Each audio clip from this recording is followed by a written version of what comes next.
Free means different things to different people. Free is the laughter we share together. Free are the tears of joy on that special day. Free is the ability to express yourself. Free is the air dancing around your fingers. Free feels good, and so does saving. At First Ontario Credit Union, our members always get free checking, free ATM use, free debit, free deposits, free e-statements, and new members get a free gift. Visit freeisgood.ca and get money doing better for you at First Ontario Credit Union.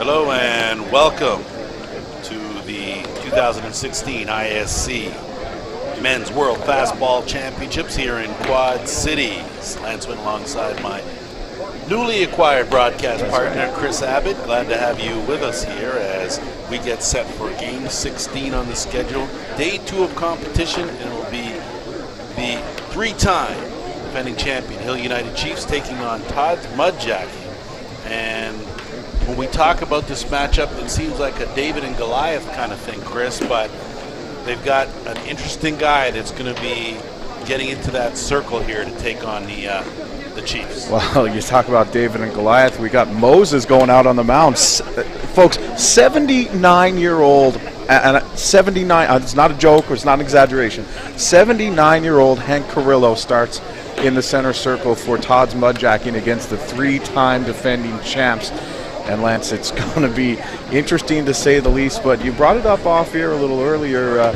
You never know. He's obviously made it this far being crafty, so he's now got to face the top team in the world. Well, sometimes, you look at the Hill lineup, clearly on paper, it's a team that's, not going to get beaten here early on in this tournament, but sometimes when you play on a team of that caliber and you're used to playing the level you're playing, the pitching that you're used to is always top notch, and you get a guy now that comes in. Clearly velocity isn't an issue, but he's a guy who's going to work the corners up, down, and all around, and I've seen good hitters struggle against guys that just have a lot of junk, okay, and there's no other way to really put it. But when you look at that, you look at Hill United, this is their first game of the tournament. Now, what kind of role do they got to get in? Because it's awfully hard to win it 4 in a row. It's very hard to win 4 in a row. A 23-1 record here at the ISC over the last 4 years, but the Hill United Chiefs have lost their last 2 games. And I don't know, going back over that span, if you could ever say that of the Hill United Chiefs, but they lost 2 games last week at the ASAs. And in talking to some of the Chiefs, they feel like they have something to prove here this weekend, or this week actually, regardless of them being defending champions. And you know what, Chris, sometimes a loss is a good thing coming into a big tournament like this, only because you don't get complacent. You feel like there's still a lot of work to do.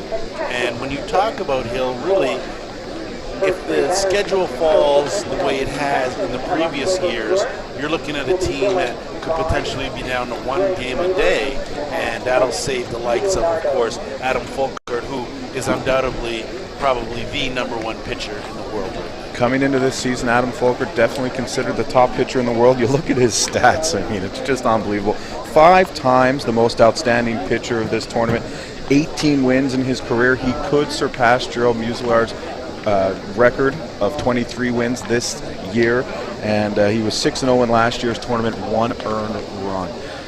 But Adam Folkert has not, much like a lot of these guys this season, haven't played as much as they did last summer. And there's some scuttlebutt that Adam's still working into form. So But back to what you were saying about a game a day, if you can stay in the winner's bracket, you can ride your horse all the way to the final. And we've seen teams do it over the years. And you know that John Hill and Larry Lynch and the rest of the Hill United Chiefs are looking to do that this season. So a monumental task, but the journey is underway for the Hill United Chiefs as they try and begin their quest to an unprecedented 4 straight ISC titles. We'll set the batting order for the visitors, which are the Chiefs. It'll be Brad Ezekiel to lead things off, followed by Nico Carrill. Nick Shales bats in the 3 spot. Steve Mullally, of course, in the cleanup spot, a familiar spot.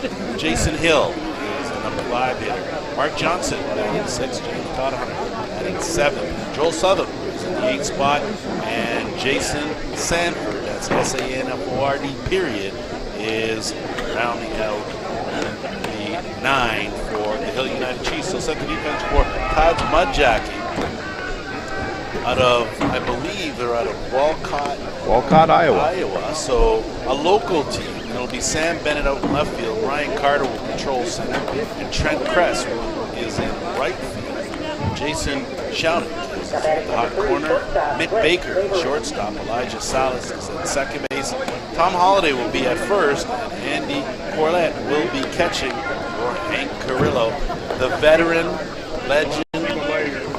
I don't know what else you can put it out there, but here's a guy still going strong in his late 70s, and I sure hope we're able to do that when we get up there. It's really not too far from me, but you got a ways to go. It's really unbelievable. Yeah, if I get that far, there'll be a lot of people that are impressed. But Hank Carrillo, 79 years old, but we think he's 79 years old. He's somewhere in that vicinity because he won't tell anyone just how old he is. There was an article, this is the digging we did, there was an article in 2010 that quoted him as being 73 years old. And he said he started playing 61 years ago at the age of 12, so some quick math was 73, we had 6 for 2016, here we go.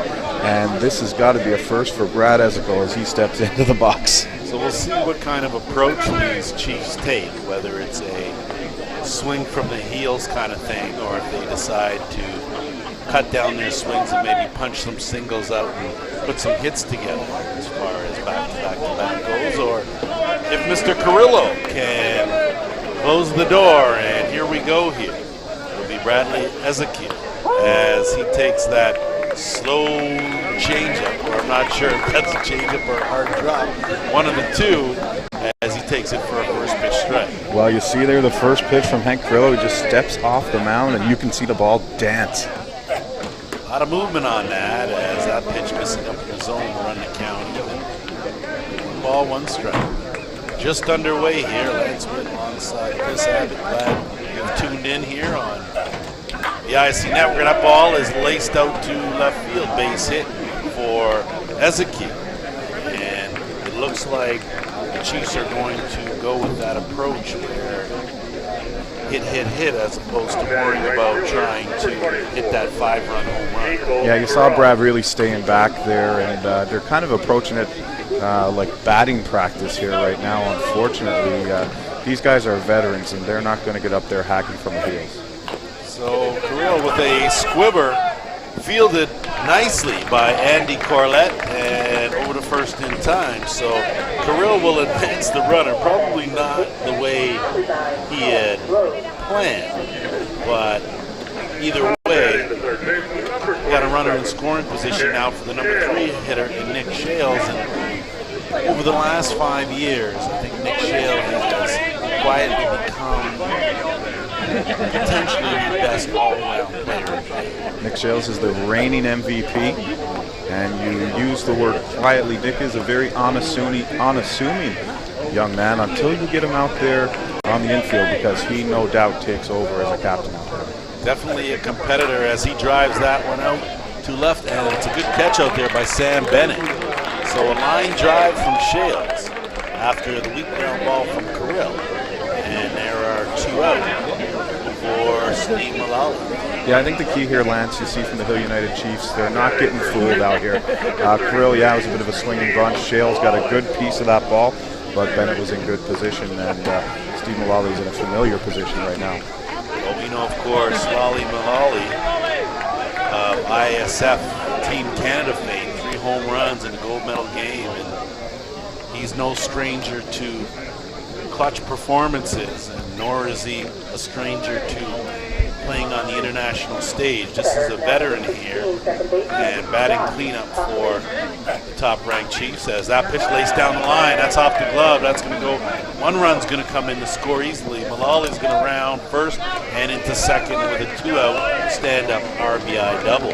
And Mullally picks up where he left off last year at the tournament, where he batted .500 to lead the Chiefs, or at least be one of the guys to lead the Chiefs to the title. But you know what, Lance? They're here without one of their leaders this year. Jeff Ellsworth retired, and that's going to be another challenge for the Chiefs to do it without him. You are right about that. Missing Elsie, of course, a leader on and off the field as Carrillo bounces that one in. I don't expect to see the Chiefs take any extra bases, but at the same time, they're up 1-0 here. And Jason Hill, the batter, of course, Drill Hill, we know, got the job done in last year's tournament. Well, you know, I had the fortunate childhood of growing up with both Stephen Mullally and Jason Hill, and I was watching that game from Jason's house, actually, with Marcia, and I'm sure she's tuned in tonight, so hello to Marcia and everyone else back home for me in Newfoundland. But yeah, what an amazing feat, and the only thing, that was like a slow pitch, so sorry. Which pitch were you talking about exactly? I'm not quite sure. Have you seen the heat yet? That one had the 6-foot arc, though. That would have qualified at slow pitch. That would have definitely caught part of the bat, for sure. So Jason Hill's going to have to be selective here, which you got to figure he's not going to blow it by you, so pick something that's over the zone, potentially whatever height you like, and find an open spot.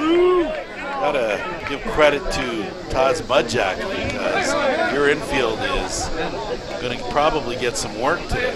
Well, if you're Jason Schoeneck down there at third base, you've already seen a couple well, maybe you didn't see them. We saw a couple fly right past his head. So, yeah, it's definitely a tough spot to be in, 2-out walk to Jason Hill. So Hill with the base, the free pass, and that'll bring up Mark Johnson.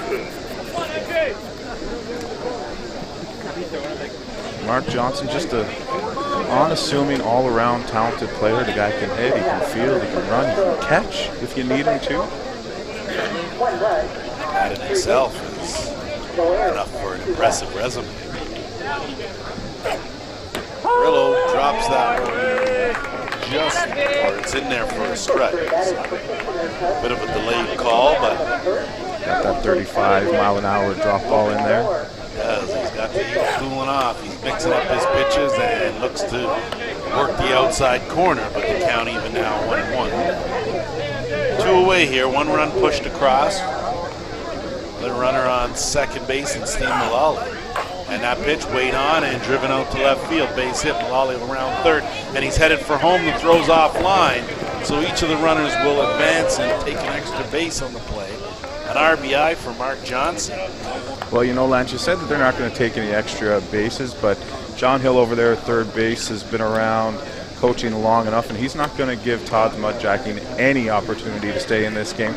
That was a single to left field, and he sent Mullally, who, if there was a better throw, would have been DOA, but the aggressive base running pays off for the Chiefs. You're right. They certainly are very methodical and know what they have to do here. James Todd Hunter, the shortstop, steps in. 7th batter sent to the plate here. 2 men aboard and 2 out. Todd Hunter, one of the Australians on the team, big Australian contingent for the Hill United Chiefs. Also one of the snappiest dressers. That pitch lifted way up, and settling under it and waiting for it was Ryan Carter. So a deep fly ball out ends the inning and the threat. 2 men left aboard and a couple runs pushed across. Hill United Chiefs lead this one 2-0 with the Mudjacking set to bat. First Nations Payment Systems strives to deliver innovative and secure solutions that benefit merchants everywhere. We can help you decrease your costs and increase your revenues. With more than 1 million merchant locations using the First Nations Payment Systems platform worldwide, you can't go wrong by making the switch. When you partner with First Nations Payments, your clients will benefit from our world-class payment experts, support staff, and cutting-edge technologies.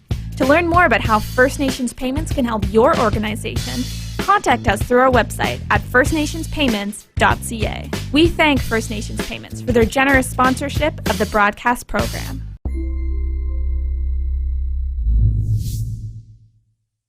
Set the batting order for Todd's Mudjacking.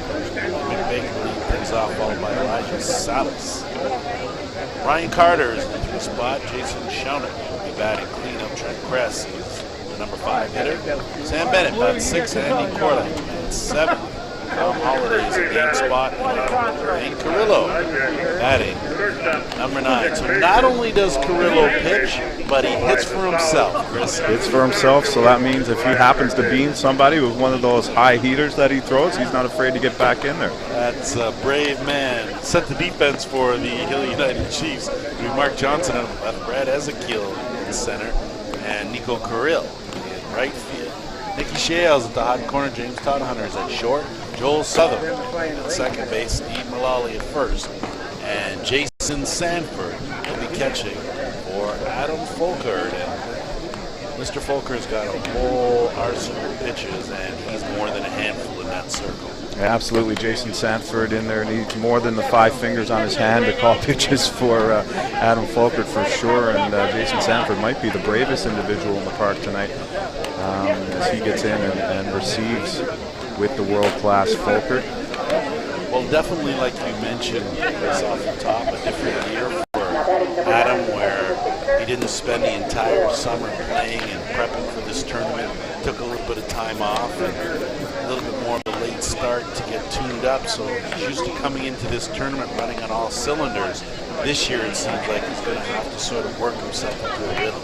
And he's going to get a good chance here against Todd's Mudjacking. As you see, as if things weren't hard enough, the shadows are creeping into the home plate area.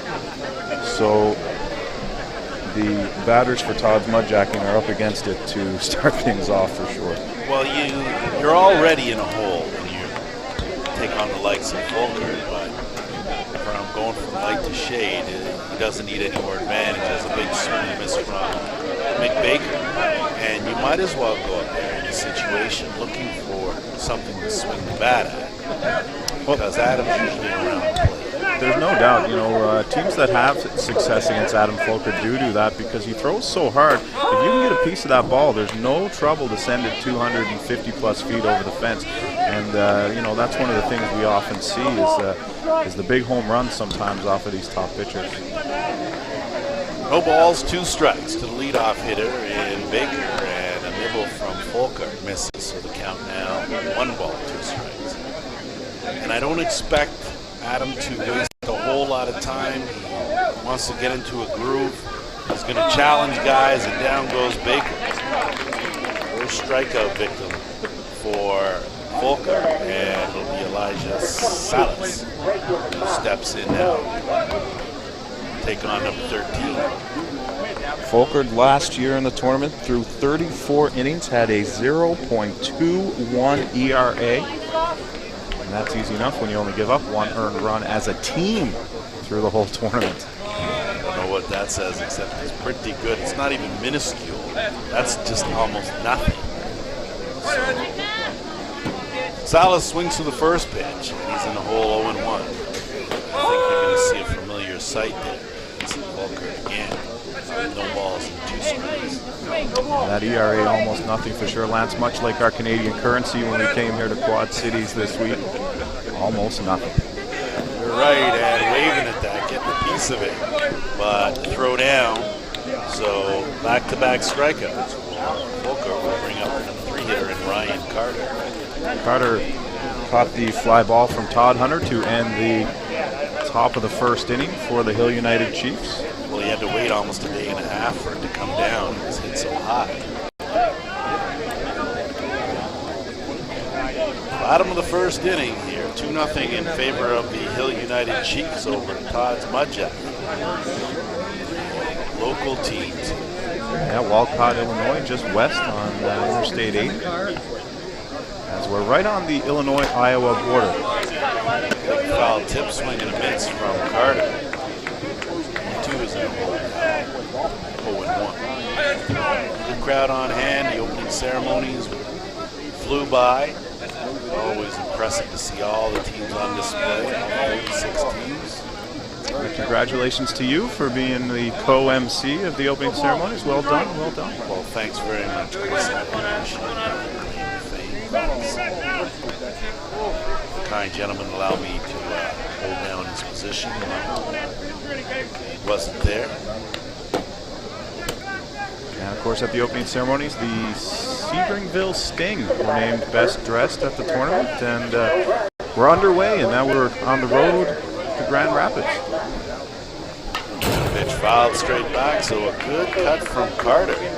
And usually, when Adam Fulkert throws a pitch and you foul it straight back, you're probably assured you're not going to get that same pitch again, or you're going to get it, but it's probably going to have about 10 or 15 more miles per hour put on it. So it'll be interesting to see here. And he did gasket up and striking out the side. Adam Fulkert down go Todd's Mudjacking 1-2-3 here in the first. No runs, no hits, and nobody left the board, and it's a monumental task to get a run off Adam, period, let alone when you already trail 2.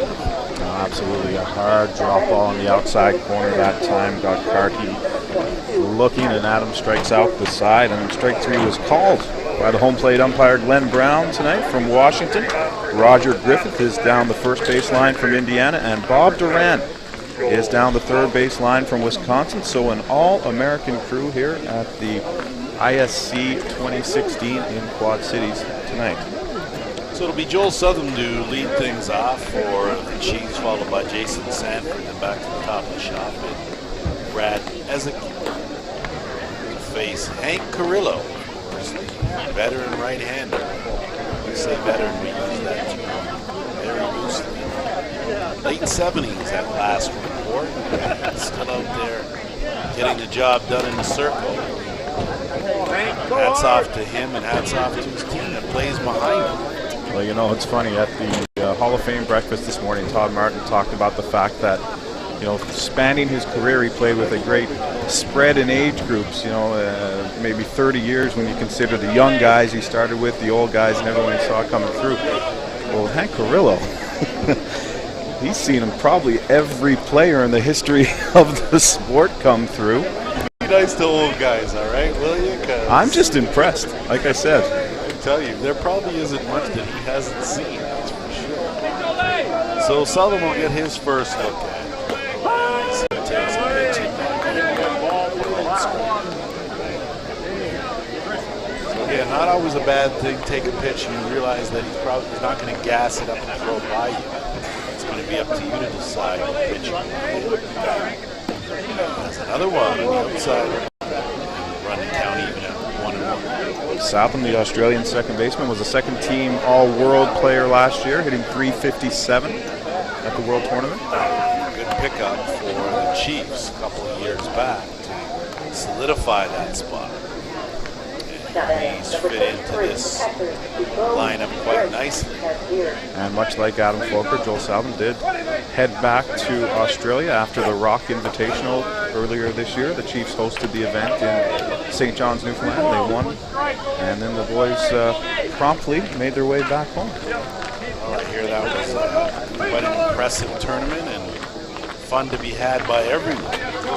Yeah, it went really well. A lot of teams want to make sure that it becomes an annual event, and I think the local teams acquitted themselves very well. As a matter of fact, but the Gators, who were ranked second in the world at the time, actually missed the playoffs, and that stuck with them all season as well. Well, sometimes you get up to the East Coast and you just have too much fun, and you lose a little bit of your focus. I don't know too many people that don't travel out there and don't love it. And they don't want to stay right there. They certainly want to go back.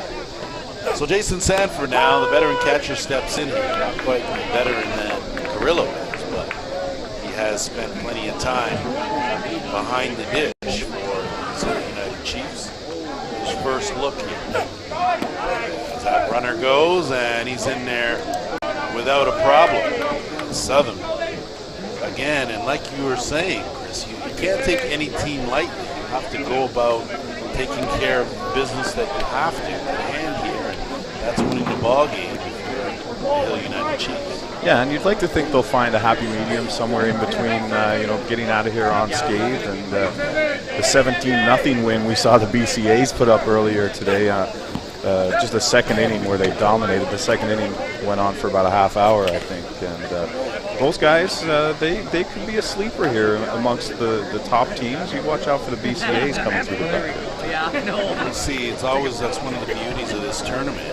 Is you have teams that have matured along the way, and you like to see maybe last year they came and lost a couple of games early. Next year they come, they win a couple and then lose. And then the third year they know what they're up against. They do a little retooling, and all of a sudden they win more than their share, and they're in the mix come Thursday, Friday, Saturday. So we'll see if the BCAs can continue their run and be in contention come Thursday, Friday. So a big swing and a miss from Sanford. Yeah, just finishing that thought on the BCAs. Should they continue through the bracket, they're scheduled to meet up with the Gremlins Tuesday night at 6 p.m. So we'd have that game here on the ISC. And that pitch, a chopper, fielded third, checked the runner over to first in time. So a good play there from Jason Shannon. Sanford goes down 5-3 and will come back to the top of the order. Brad Ezekiel singled and scored his first time around. So Ezekiel had you saw the approach that he took in his first at bat. He stayed right back and waited on something and drove it out to left field. So you will see here if Ezekiel could follow that up. And he takes that pitch. It's in there for a strike. Perfect weather for ball. A little hot out there on that diamond.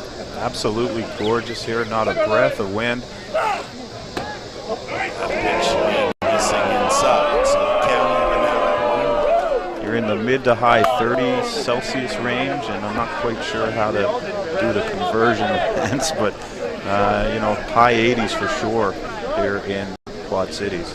Yeah, we usually try to keep it down to just hot or really hot or steaming hot. So I'd say really hot. It's not steaming hot yet. No, that's right. I would definitely say really hot, as you see Ezekiel foul that pitch off.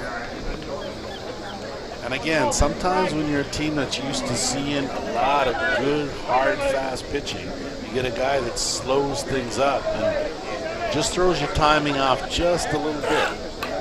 As you see Ezekiel took a big rip there and fouled that one off. Yeah, that's a really good point, Lance, especially for a team like the Hill United Chiefs, who are coming off of a disappointing finish for them at the ASA tournament. You know, you come out here in your first game, you're amped up to get going, and then you're thrown back off your rhythm. So it'll be interesting to see how they adjust. They've got the Kegel Black Knights waiting for them tomorrow night, should they win this game. That ball just fouled. Chowning got that in what looked like fair territory, but clearly not the best angle we have here in the press box. So no argument from anyone, as the count now 1-2. Yeah, speaking of angles, we've got a bit of a different angle, and we're going to work on that for you from the camera there, positioned near the backstop this week. And we've also switched over to the YouTube stream, so a few changes here for us at the ISC network, but we'll be working on it all week, and I'm sure it'll work out just fine. It always does here. It's Ezekiel. And that pitch lifted up, and calling for it is Mick Baker. And he makes the catch. Runner remains at first base in Joel Sutherland. So Ezekiel pops out to the shortstop, and that will bring up Nico Carril. That's an RBI situation that Brad is going to want back, having a runner on third with less than 2 out. But so is the strength of this team. Nico Carril steps in, and he's going to look to improve on his 6-inch ground out in the first. So 2 away here as that pitch is bounced in from Carrillo.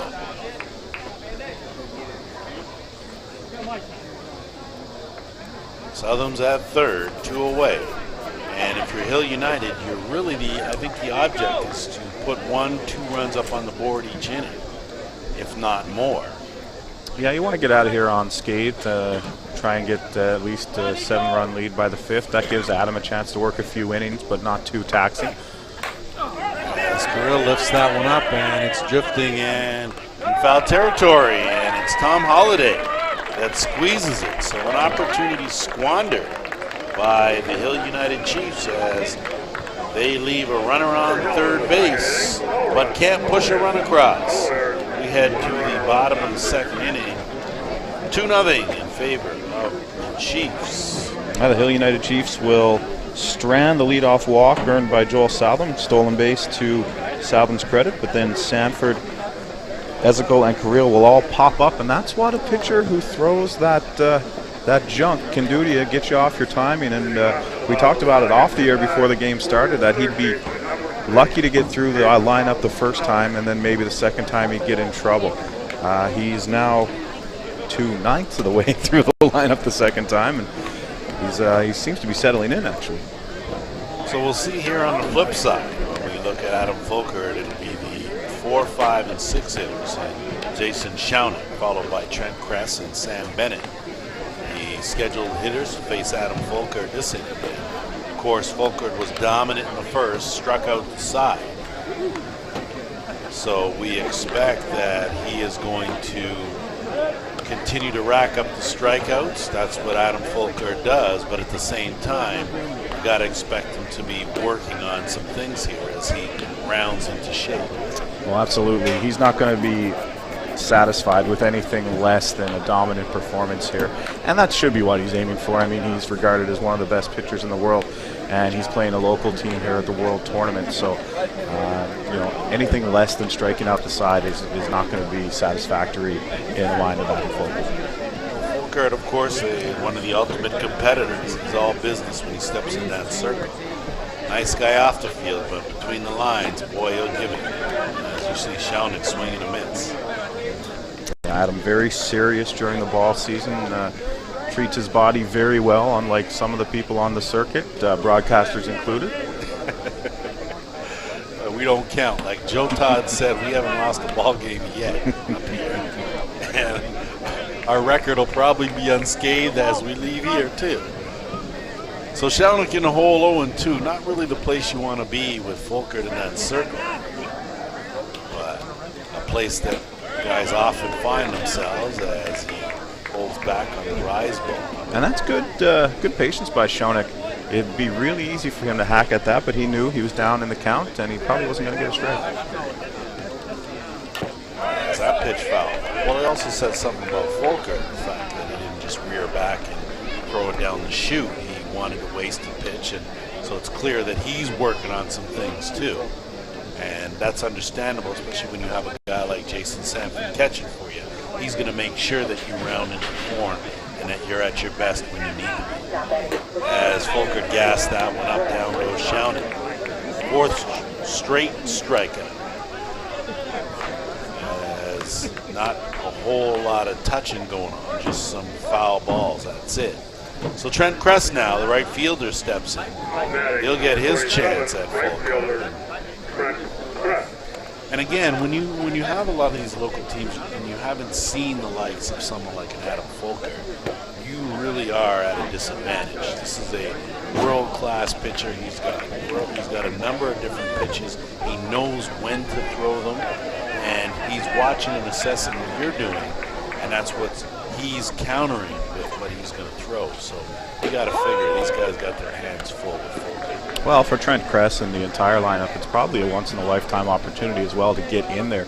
How many guys do you see around the park that say, hey, I got in against Peter Meredith, or I got in there against Todd Martin? Yeah, he struck me out, but that's a memory a lot of players have for their entire lives. You are right. It's Kress in the hole now, 0-2. Sorry, 1 ball, 2 strikes. You're right. A privilege to take on the world's best and compete, and that's all you want. As Kress goes down swinging. You know what? These guys aren't intimidated. They're getting in there. They're taking their hacks. They're not having tentative swings. And before this game is over, one of them might go home with a base hit off Adam Fulker. That is certainly equivalent to a home run in any game. potentially a 3-run shot. That's a big swing and a miss from Sam Bennett, the left fielder. And you know, I've been impressed with Todd's Mudjacking as well. They've had to make the plays in the field so far. I mean, there was a real high pop-up in foul territory. That was a tough one for Holiday to bring down. And you know, so you in order to win this game, and it's unlikely. I mean, we're not fooling anybody, but they haven't done anything to hurt themselves yet. And that's key, because good teams take advantage of all opportunities, and if you limit those opportunities, then you have a chance at the very least. So you see Fulkart waste that 0-2 pitch. And again, strange things happen in this game, and we're certainly looking at the matchup on paper and knowing that Todd's Mudjacking a bit overmatched, but at the same time, you like their ferocity and that the fact that they're up there swinging and trying to be as competitive as they can. So count 2-2 here. Well, Bennett, the number 6 batter, has worked himself into a count. And that pitch missing in, so count now full. Adam will be disappointed that he's gone this far, but Bennett's having a good at bat. First time Adam's taken that extra step behind the rubber. And he comes with it, and down goes the side. 6 consecutive strikeouts for Adam Fulker. Down go Todd's Mudjacking, 1-2 via the strikeout. And we have played in favor of the Hill United Chiefs. Yeah, bottom, or rather top of the third for the Chiefs. You've got the 3, 4, 5 hitters in Shales Mullally and Jason Hill. And this will be a real statement inning, I think, for the Chiefs to decide which way this game is going to go. Are they going to have a 2 or 3 run game here all night with Todd's Mudjacking, or are they going to put the hammer down right now? You have to know that the longer you breathe life into a team, the longer, or the opportunity for them to come back and bite you. So I think the Chiefs are pretty confident in where they're at right now, and we'll see if they continue to stick with the game plan and can push across another couple runs at the very least against Carrillo. And hey, you got to give it to Hank Carrillo. I mean, when I heard how old he was and I saw the man walk on the field, and I don't mean to keep harping on it, but it really is the story here tonight. When do you see a 79-year-old get out there against the world's #1 team? And the first thing that comes to your mind is his safety. But because the way he throws the ball, it's hard for the guys to square it up. And he's got some time to get out of the way. You think about velocity-wise, he's got a little bit of time there. So been one way or the other, but again, and like I said to you, Chris, yes, that's a concern, but this is a man who's been towing that rubber for a long time, and chances are, you know, he didn't have Adam Fulker at heat to begin with. That's right. So he's learned to work with it. So Nicky Shales now, as he takes that pitch outside for a ball. Shales, of course, lined out to left. Yeah, Nick hit that ball well back in the first inning. It was right at Bennett.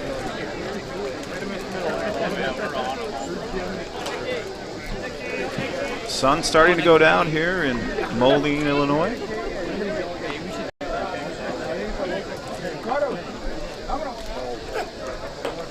As Carrillo missing up.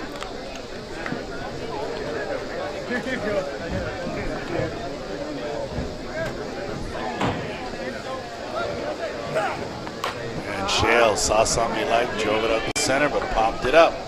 Easy play for Ryan Carter. First out of the third inning. And the reigning MVP is 0 for 2 to start the 2016 tournament. And I was watching Nick swing at that. It was like a slow pitch hitter. He actually kind of double pumped his feet and leaned back. And the longer this goes on, the longer Larry Lynch and John Hill are going to be very concerned about their hitters, because you hear about fast pitch guys going to play slow pitch on the weekend and it messes them up for a month. This isn't far off that situation. No, you're right, certainly timing-wise, as Hill drives that down the line. That's a fair ball, rounding first. And headed into second with a slide. Steve Mullally with a one-out double. Back-to-back doubles for Mullally. He's 2 for 2. You know, Steve Mullally is the kind of guy that just always comes through on the big stage. And I've been watching him do it now for well over 15 years back since he was a Bantam midget ball player. And when his team needed it, he ripped another double, and he hit 500 in the tournament last year, and he's batting 1,000 already. So now we'll step Jason Hill, the designated player, walked in the first. So Mullally, of course, we see his approach. His approach is sit back and wait and drive something that happens to be over the plate, and that's worked for him. Jason Hill, with a walk, he's been very patient. We'll see here if he can cash in this run as he leaves that pitch up in the zone. 1 ball, no strikes. Now, knowing Jason a little bit, Lance, a pitcher like this, if there's one of two things Jason's going to do. He will either struggle at the plate tonight, or he could take the windshield out of a car in the right field parking lot. Well, you're right. Those are two definite options for Mr. Hill. It won't be one. It won't be in the middle. Let's just say that. And Carrillo nibbling outside.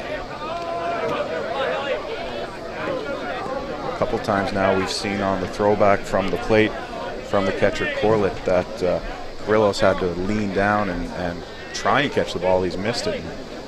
It's bad enough out there. You don't want him to have to be bending over. Yeah, help your pitcher out a bit as that pitch comes in. It's good to see Jason being patient here and not trying to, see that ball as big as it is and drive it out of the park. It's a real nice approach from Jason Hill right now. Very disciplined, and that's the way it should be when you're facing a pitcher like Carrillo. Isn't going to throw the heat by you, but he's going to mix it up as Hill works his second walk of the ball game.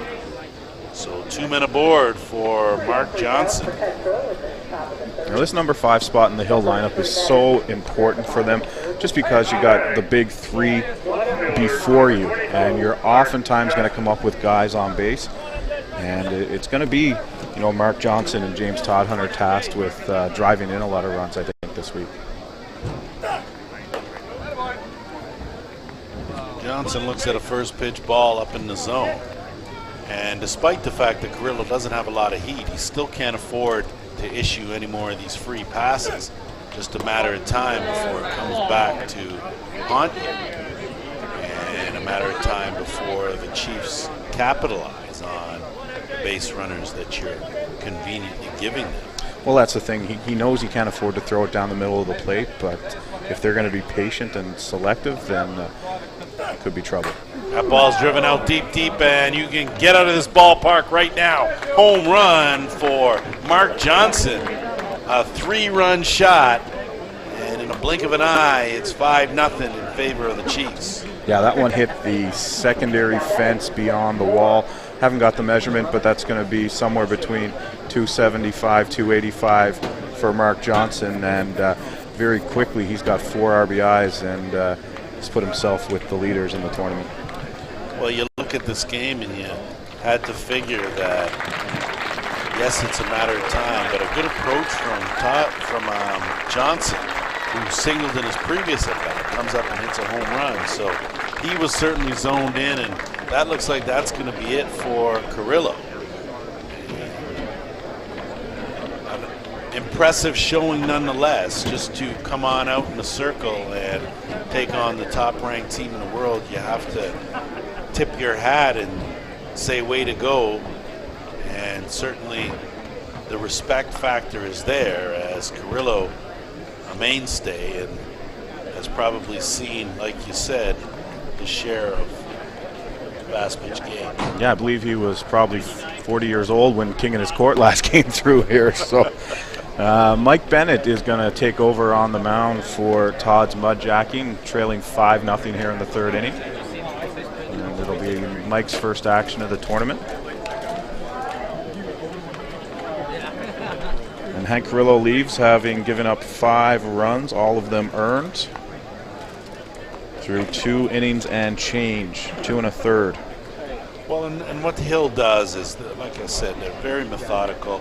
They're going to go about, they're going to put up a couple here, a couple there, then they're going to put 4 up, and then they're going to put up another 2, and then they're going to stop, you're going to blink an eye, and, the game's 5 innings old, and you're about to pack it in.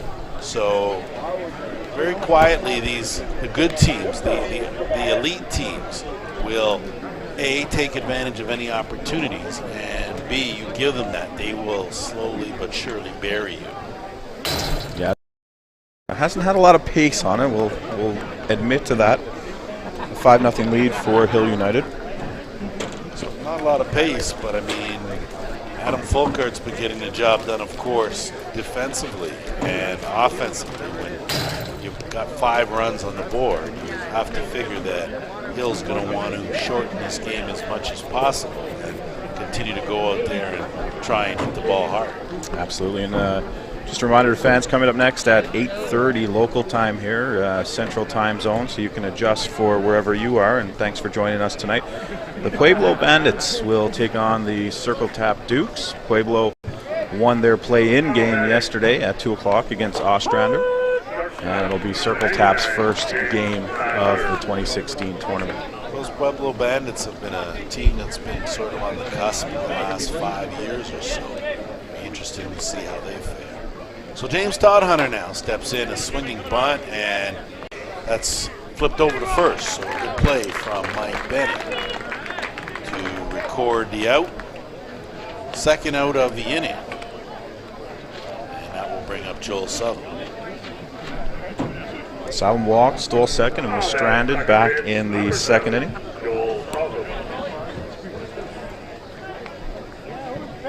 So Sutherland's first look here at Mike Bennett.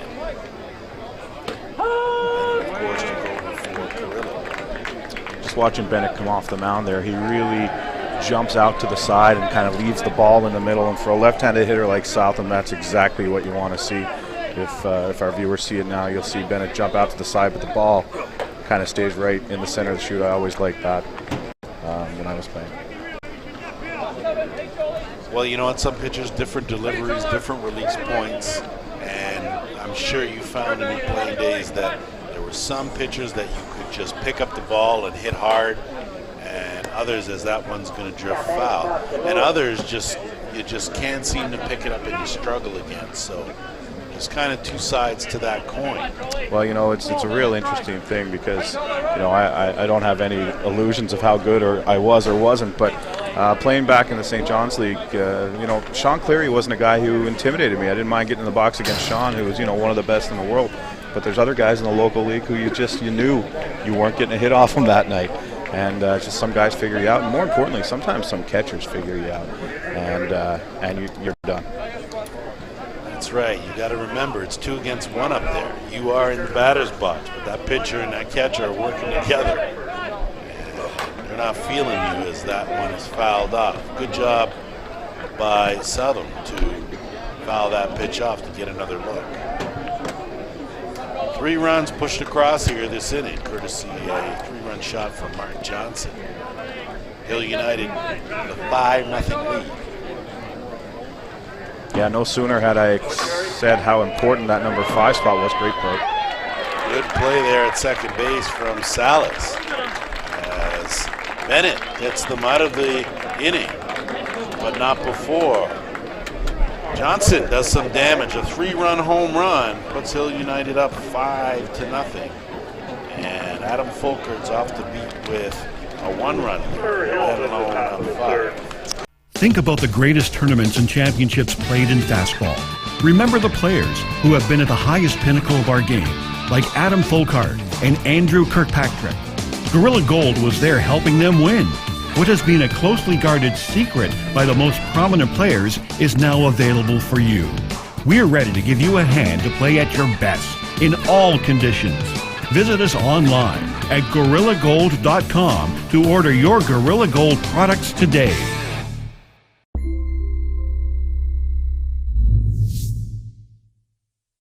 Yeah, you can probably chalk this one up for Adam Folkert right now. It'll be interesting to see, though, if the Hill United Chiefs will give any innings here to Pablo Migliavaca or Ryan French. They have nobody warming up as of yet.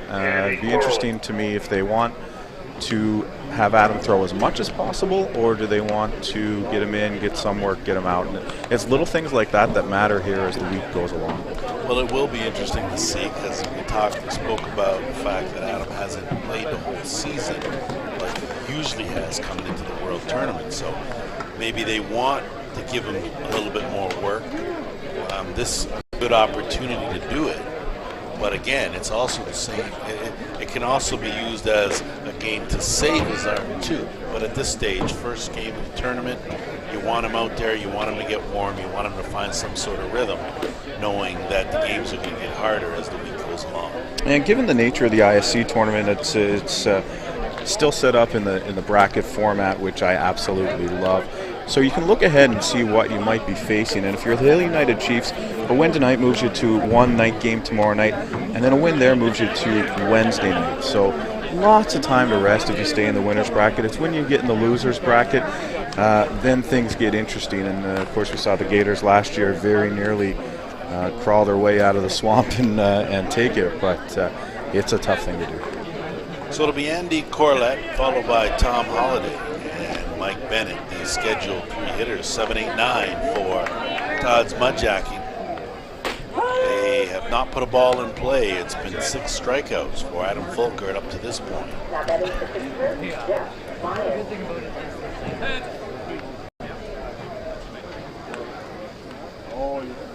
You can always follow along with these games on our Point Streak site at the ISCFastpitch.com website. You'll also find there a copy of the ISC 2016 World Championship Guide. And I'm just about to reference my copy because Adam Fulker's name is printed all throughout. And just maybe give some of our viewers some of his accomplishments over the years. Well, you do that. We will just get our viewers updated. Kitchener Cubs leading CPI 3-1. That's in the bottom of the 3rd inning. It's Max Montero against Caleb Kishin. In the circle, 2-run home run by Dan Mitchell. That's what has the Cubs up as down goes Corlett. 7th straight strikeout for Adam Fulkert. It'll be Tom Holliday. The Ashland Mariners, 2-1 leading the Buzz on Appleton. That's in the top of the 3rd. So thank Joe Todd for that update, and you are now caught up on what's going on around the diamonds here at Green Valley Sports Complex. The ball fouled off by Holliday. So just to get an idea of where Adam Fulkert is trending towards tonight, he has thrown 2 perfect games in the tournament, both in 2013, and he also has thrown 4, check that, 3 no-hitters, 1 in 06, 1 in 2013, and 1 in 2014. Well, you know you put the curse on him now because you already with the perfect game. That's already, so that's a gem. It's just information. Thanks. Just information, Lance. Just got to try to nullify it, Chris. I like that. I like that. So down goes Holliday. Turn that K the other way. 8 straight strikeouts for Adam Fulker. And that will bring the pitcher Mike Bennett to the batter's box. Adam Fulker has certainly found something here. Well, I think the most impressive stat for Adam Fulkert is his 18 consecutive wins, and he is in some very impressive company there. Gerald Muselaar holds the record 2001 to 2004 with 23. As I mentioned earlier, Adam Fulkert has the opportunity to break that record this year. Darren Zach 15, Andrew Kirkpatrick, who we saw earlier today, with 13, Robbie O'Brien, Corey Garou, Paul Algar. So there's some real impressive names on that list, and he's in second right now. Very, very impressive list as Mike Bennett in the hole 0-1. And chase the rise ball. No need to check it, or they're not checking. I'm not sure.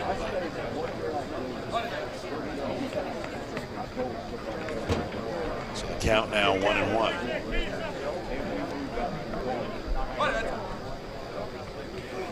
And Fulton comes down and missing now. 2 balls, 1 strike. 2 away. Nobody aboard. They're in the bottom of the 3rd inning. 5-0. The Hill United Chiefs swing and a miss.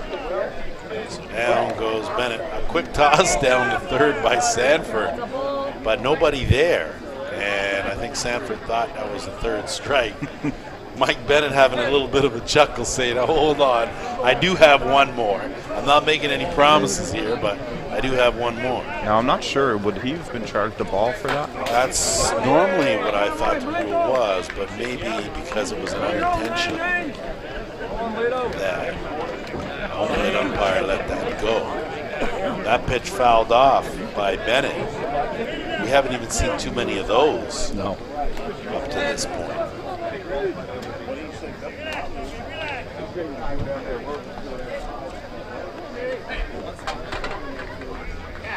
And down he goes. Actually, a foul ball. And it got a piece. It's hard for us to see that ball.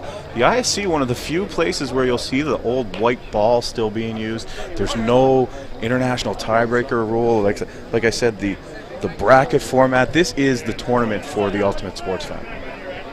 It is, although they could use a safety bag. I don't think that would hurt, but that's just a whole other can of worms as down goes Bennett. So 9 consecutive strikeouts for Adam Fulker.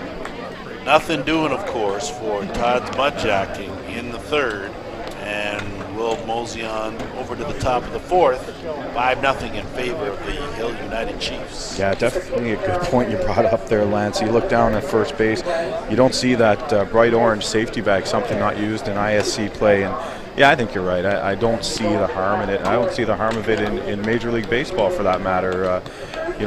Most of the time it's just a straight run through at first base. It's just more room for the feet and the ankles, and we've all seen enough of that.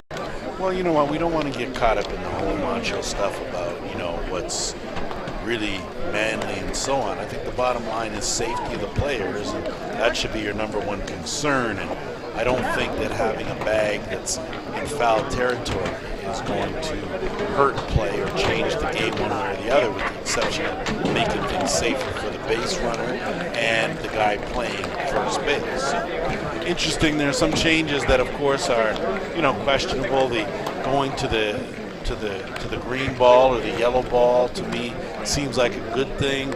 I know around this time of the evening, it starts to get a little tough sometimes to see if the ball's got the gorilla gold on it. It's not white anymore. All of a sudden, it's that that grayish black sort of thing that guys are throwing.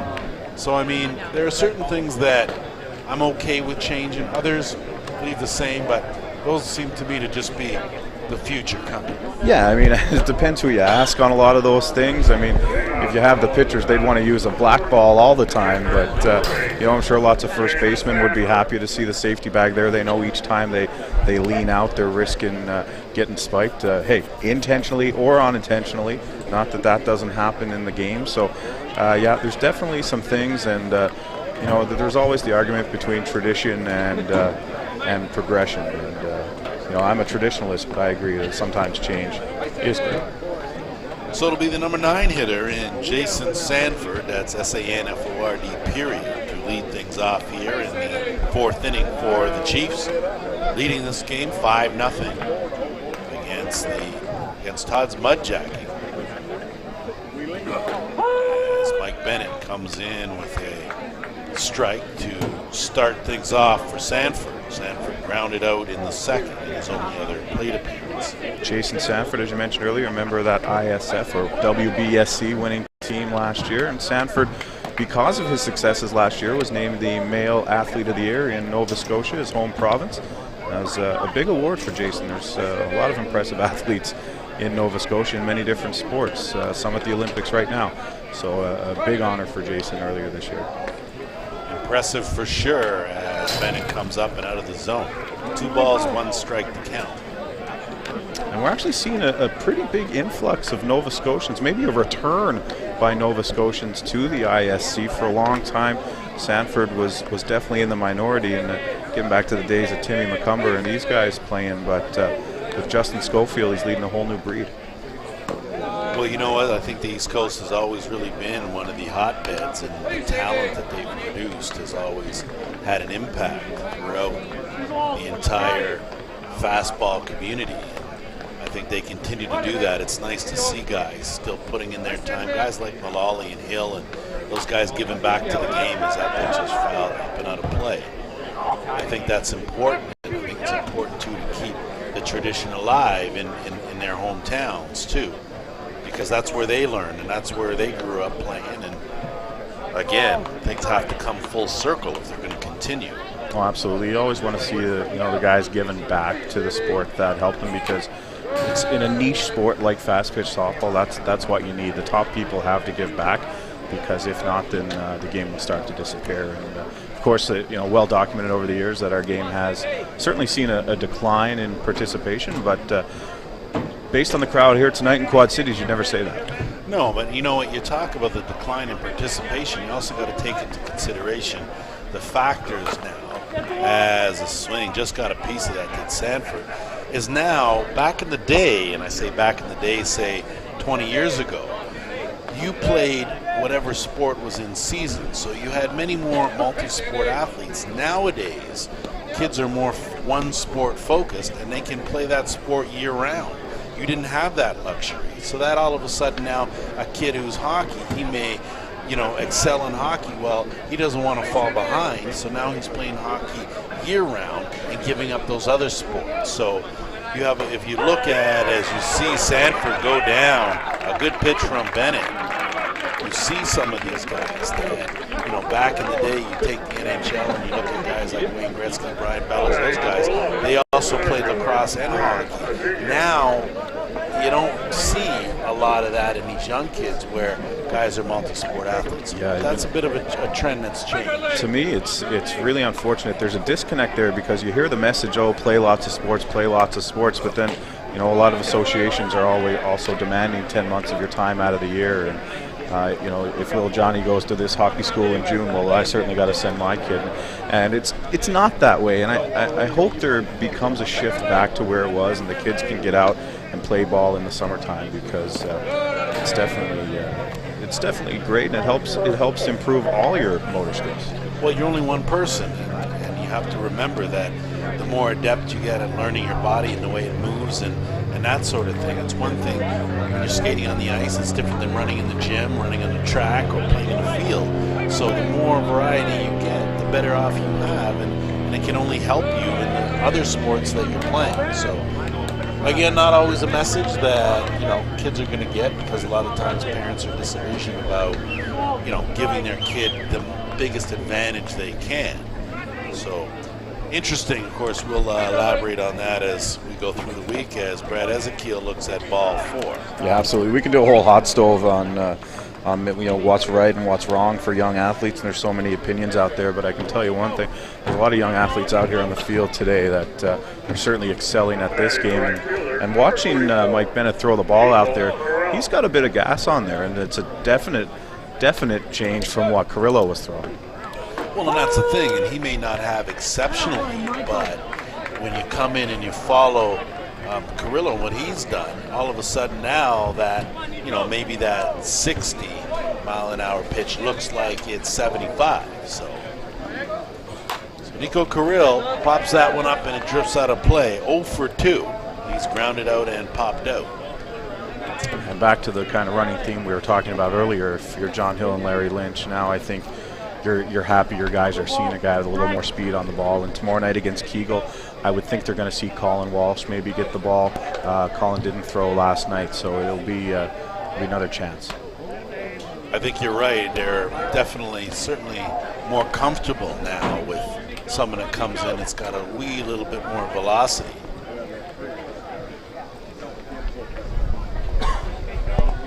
Carrill still looking to get off the schneid. He's 0 for 2. And that pitch again. And Carrill, again, is one of those guys that is a very good, and I say a fastball hitter, because he likes the heat. He's good against pitchers that can really bring it. Some guys can make the adjustment. Other guys very good against guys that can bring it. We'll see if Carrill here, of course, a mainstay of Team Argentina, I believe, has been missing up. Yeah, Carrill, the only Argentinian on the roster here, but not in this tournament. There is a bunch, and they're all major contributors to their teams.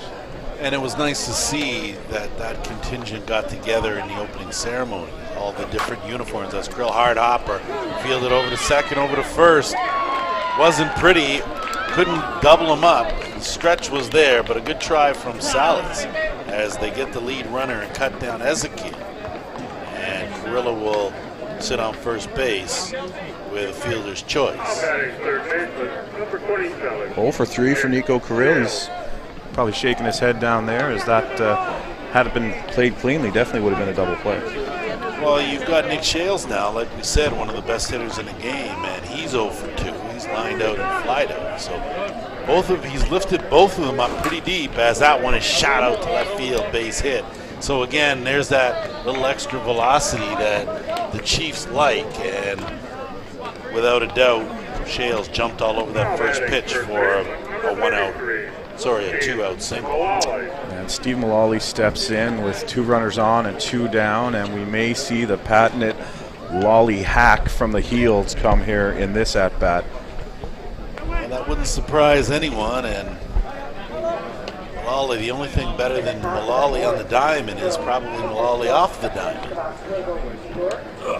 As a cut there, and just like you said, Chris, he certainly was looking for something there to drive. And he didn't miss it by much. You see that brown barn out there in center field. The game earlier today, that's got to be 350 or more away, and we saw a ball go off the top of that earlier, so Mullally's trying to equal that feat.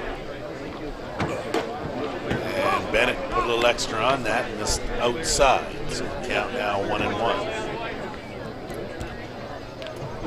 2 men aboard, 2 out, 5-0 in favor of the Chiefs. We are in the top of the 4th inning. And that pitch missing in. So good eye from Mullally. And I think that's, if Mullally does have a weakness, I think sometimes it's chasing pitches out of the zone. That's really his only Achilles heel. And you know what? He's gotten much better with that over the last few years. That's a pitch he may have swung at it 2 years ago. Right, and that was a called strike, bit of a delayed call. I think we both looked at it as being out of the zone, but again, we don't have the best vantage point. But judging by Mullally's extra time stepping out, I have to say that as that pitch gets away, runners are going to advance on the pass ball. Shales up to second, Carrillo to third, and now 2 runners in scoring position for Mullally, who's facing a full count. So Mullally 2 for 2. He's doubled both times and scored both times. He's been a real thorn in the side of Todd's Mudjacking as he works himself a 2-out walk. And just like that, the bases will be loaded for Jason Hill. And Jason Hill is licking his chops right now. 2 walks against the starter Carrillo. And now Jason has a big opportunity. He's got 3 teammates out on the bags. He's going to try and bring them all in. And Bennett starting him outside. Probably a good place to start. He brings something middle of the plate in to Jason Hill, and he turns on it. Last year he hit a line drive home run, and it was out of here in a hurry. And I don't think it was any more than 5 feet off the actual ground. That's just a laser beam. And then you look at Jason, you talk about that outside pitch. And I think of a guy like Ryan Boland hits most of his home runs to left center. Jason doesn't put many out in that direction. 1-1, swing and a miss. So a good pitch from Bennett. Can get out of this unscathed, that'll go a long way for momentum's sake for Todd's Mudjacking. That drop ball inside, Jason really wanted to turn on it, but it just a little bit too far inside for him. As that ball misses down. So Bennett's been working the zone, and that's probably the right approach. Well, I've been impressed with Bennett, up, down, in, out. He's given an effort out there. My first time having a chance to see him on the mound. He's certainly going after these hitters, and if he can get out of this jam, it'll be good on him. That pitch is driven out high and going back, and you can get out of this ballpark. Grand slam home run for Jason Hill, and man oh man on cue, 9-0. Favor of the Hill United Chiefs. I'll make it a home run and 4 RBIs for Jason Hill, who jumps into the team lead with Mark Johnson just like that. And that one came up just shy of the parking lot in right field, and that, as they say, was classic Jason Hill right there. A swing, a deep fly ball to deep right. Well, it was a very impressive at-bat. He never panicked. He sat back and waited for something that he wanted to hit, and it didn't go so far because it went so high. And either way, it cleared the fence without a problem, and you saw Trent Kress take 2 steps and watch it go. So it'll be Mark Johnson now to follow that up. Grand slam home run as put Hill United clearly in the driver's seat. Not that that was ever really in jeopardy, as they put 2 across in the first, stalled in the second, 3 in the third, and have now put 4 runs across here in the fourth.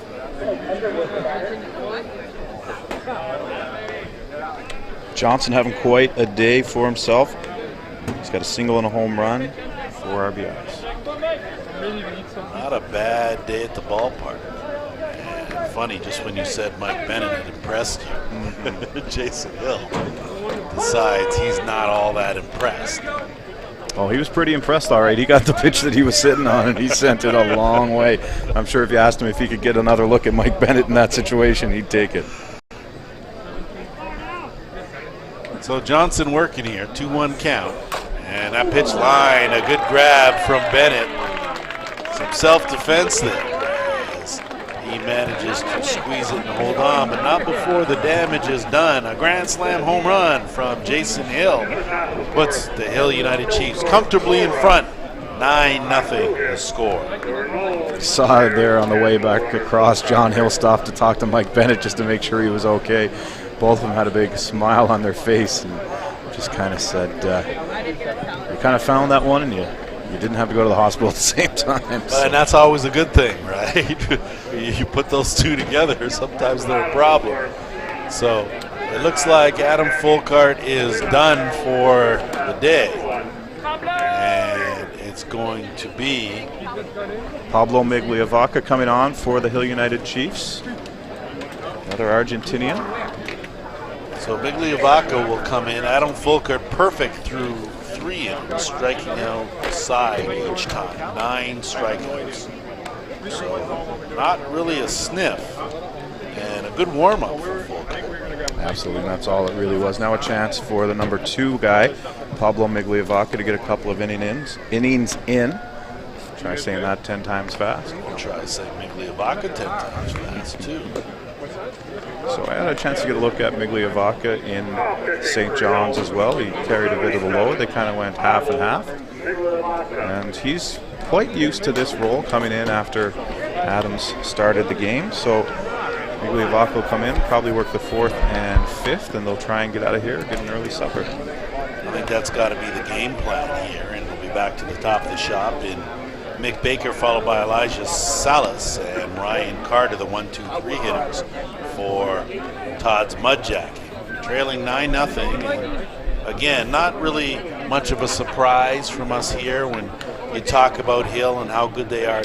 You don't win this tournament 3 years straight if you don't have some talent and if you don't have the right mindset coming in to get the job done. And Hill United certainly in the right place. Yeah, and on Saturday, Sunday, and even into some of the early games on Monday in this tournament, you will see a few lopsided scores. But as the week goes on and the games tighten up, then it's a real great time to be a Fastpitch fan. Over to Todd Hunter at short. Makes quick work of Mick Baker, who was probably glad to see Adam Folkart go. And with that said, actually, first ball put in play by Todd's Mudjacking in this ballgame. Well, we talked about Bennett coming in after Carrillo and seeming a little bit faster for the Chiefs in the batter's box. Well, Migliavaca coming in after Folkart may look a little like Hank Carrillo throwing batting practice for him. Maybe not to that extent, but the same idea, a little bit slower. And after one look at Folkart, this is maybe more their speed.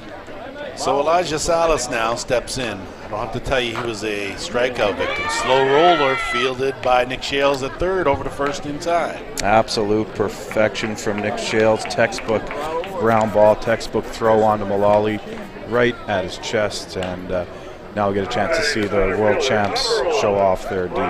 Well, nothing better, too, for Mudjacking to come in and get a quick inning, get some work, ball's put in play, and his defense is behind him. So, be Ryan Carter now, 0 for 1.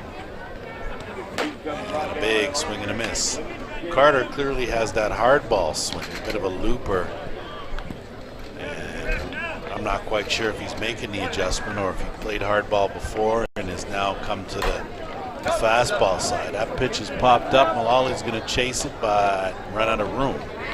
Yeah, that one just foul. Crashed to the ground about 2 feet to the right of the Hill United dugout, just out of our camera range there. A few hundred people on hand for sure on opening night. A beautiful evening here in Quad Cities. Quad Cities is right on the Illinois-Iowa border.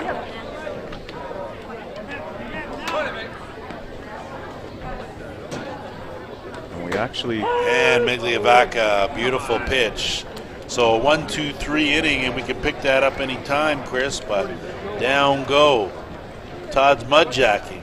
Yes. 1-2-3, so it'll be 3 outs to get for the Chiefs when we do our slide to 5 here. As it will be Todd Hunter Southern and Jason Sanford, the scheduled hitters, and I would expect maybe someone else to get an at-bat or two here. Yeah, it'll be a good time for the Hill United Chiefs to trot out a couple of pinch hitters. They've gone through the lineup almost 3 times now. So you see some conversation and movement over on the bench, and having played for John Hill before, I know exactly what he's doing. He's setting up some pinch hitters. Well, you got Jeff Nowacek, and you also have Earl Hill and of course, Big Dale Levy.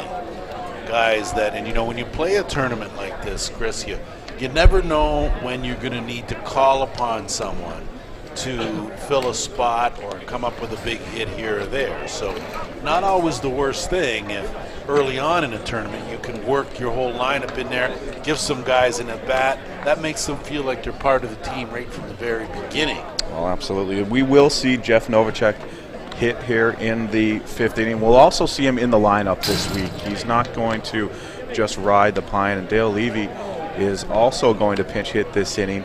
He will definitely be called on in a clutch situation before this tournament is over. You can put your bottom dollar on that. And Ryan French has also started to throw down in the Hill United bullpen, so we may see him for an inning in the 5th. So utilizing all the tools that they have at their disposal are the Hill United Chiefs. We want to thank you for joining us here, Lance Wynn alongside Chris Abbott. Glad to have you for Game 16 here at the 2016 ISC Men's World Fastball Championships. We're at the Green Valley Sports Complex, Moline, Illinois. So the shadows have crept over the infield and are headed almost throughout the entire outfield. So it'll be Jeff Nowacek here with his first look at Mike Bennett. So Nowacek will hit for James Todd Hunter. We'll likely see Todd Hunter re-enter. However, Nowacek does play some infield. It could be a situation where Shales moves over to a middle infield position. And of course, we've seen Nick Shales all over the diamond. More so, 3rd and 2nd have been the 2 spots. I've seen him a little bit more on the regular. Southam also could flip over to short, or they may just re-enter Todd Hunter. Don't want to try and get inside the mind of John Hill, because that's a tangly place. Bad pitch from Bennett, missing up in the zone. Nowacek. And for anyone tuning in thinking, that's not a very nice thing for him to say about that coach, I can get away with it. I've known John literally since I was born. He used to patrol the right side of the infield with my father, actually, in the senior league. John played first, and my father, Keith, played second base. So I can get away with a dig every now and again. Well, you know what? You can. Of course, I'm sure Mr. Hill will know that I was not involved and that it was all you, Chris. Well, you know what? He's a retired police officer now, so we can get away with a little bit more than we could before. Yeah, I see. As opposed to what you couldn't get away with before. When he was active. He was active, was he? Well, I don't know if the statute of limitations is up yet, so Best probably we'll leave it there. Yeah, plead the fifth and go with the no comment thing as Bennett's in there for a called strike. You don't want anything to come back. I don't want any bones flying out of your closet. Novacek's from Midland, Michigan. And that pitch down low. So a good at bat for Novacek as he works a leadoff walk. And that will bring up Big Dale Levy batting for Joel Southern. Levy was supposed to retire. In fact, he was not listed on the Chiefs roster to start the year, but he couldn't give it up. No, I think the last couple of years, Dale Levy's been on the cusp of retiring and hasn't quite fallen over to the dark side quite yet. Well, he's had a notion as that pitch was bobbled by Corlett, but you saw that Novacek not going anywhere. Well, Dale Levy in his prime was one of the most feared fast pitch hitters in the world, and he can still yank one out of the park if you give him the opportunity. Well, a feared hitter, and let's not forget one of the best arms in the game. He had a cannon out there in the field, and if you ever thought of challenging him, you were on the receiving end. And he's in no confusion about the state of his career. In fact, he's completely embraced the role he has with the Hill United Chiefs as a mentor, a bench guy, and he knows he's going to get a chance to come off the bench when they're looking for some power.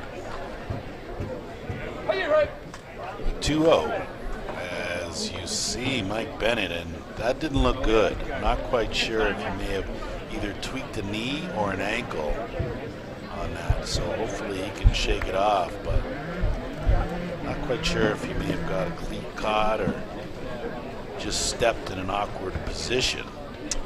You know, we haven't seen anyone really complain about the mound out here today. That's the first kind of. Sometimes when we go places, there's people falling all over the place. But well, a lot of time you find when you have two contrasting pitchers. Say you have a pitcher who's say 5'8" or 5'9", and then you have another one like a Kirkpatrick or so on who comes in at 6 and change. So the landing spots are a little different. So sometimes the big guy will raise over and get caught in the little guy's landing pad, and that'll throw him off just a bit. You've seen Cheese go down on a number of occasions just for that. So just some of the nuances of what goes on in that circle. So they're not going to call an illegal pitch or a ball on that last play. I think that hit up the middle by Levy will say enough as he will reach base safely with a single. And Novacek over to second for Jason Sanford. Sanford's from Pictou, Nova Scotia. It's about an hour and a half northeast of Halifax. Hour and 15 if you're adventurous. Well, they play a tournament every year out in Sunnyvale. Many guys in the fastball community, at least from the Toronto area, have taken a trek out east for that enjoyable time. Stop through Antigonish, and that pitch is lifted up, and it's going to head into no man's land. Foul ball. I thought you mentioned Sunnyvale, which is the home of the Trailer Park Boys. They shoot that right around Pictou. So. Well, I'm not going to say anything bad about the Trailer Park Boys because I'm a big fan, so we're going to... You know what? We won't go with that, but yeah. Nothing bad to say about them. In fact, if you watch Season 10 of Trailer Park Boys, you will see a Hill United Chiefs hat or two. Well, I definitely will. That's impressive. I like that. Good connection. That ball's driven up late to center field, going back, and you can get out of this ballpark. Home run for Jason Sanford. A 3-run shot, and the lead now is an even dozen for the Hill United Chiefs. That is the third multi-human attack that the Hill United Chiefs have put on Todd's Mudjacking. 2 3-run shots and a grand slam. They're doing it big here tonight.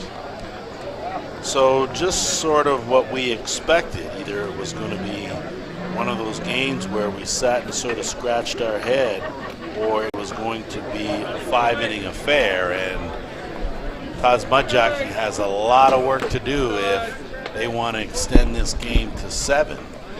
But right now, it's not looking promising here, as we're in the midst of our slide to 5 with nobody away, and you're at the top of the shop here in Brad Ezekiel.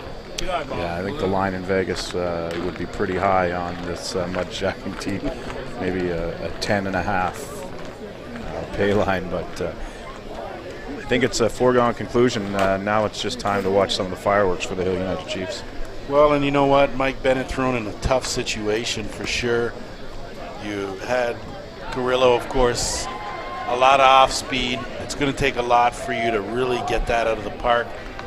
Bennett, though, when you look at it, speed just right for the Chiefs, and more along the lines of that batting practice that you would expect them to see, and they've certainly taken advantage and really roughed up Mike Bennett since he's come in. Yeah, 7 runs allowed by Bennett after the 5 from Hank Carrillo. That was a kill, of course, and I think he said the pitch may have hit him, but that he would rather stay in the box. I'm not quite sure what happened there. Yeah, I'm not quite sure. It looked like it was an inside one that Joe Kelly couldn't handle, who's come on to catch for Todd's Mudjacking. Either way, it's a 3-1 count to Brad Ezekiel.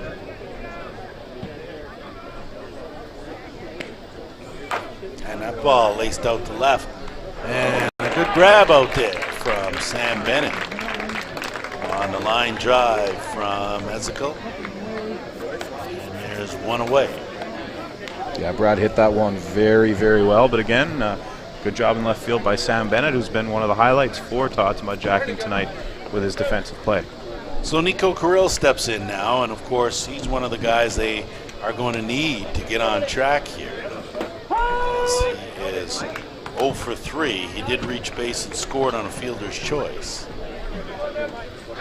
In the 4th inning.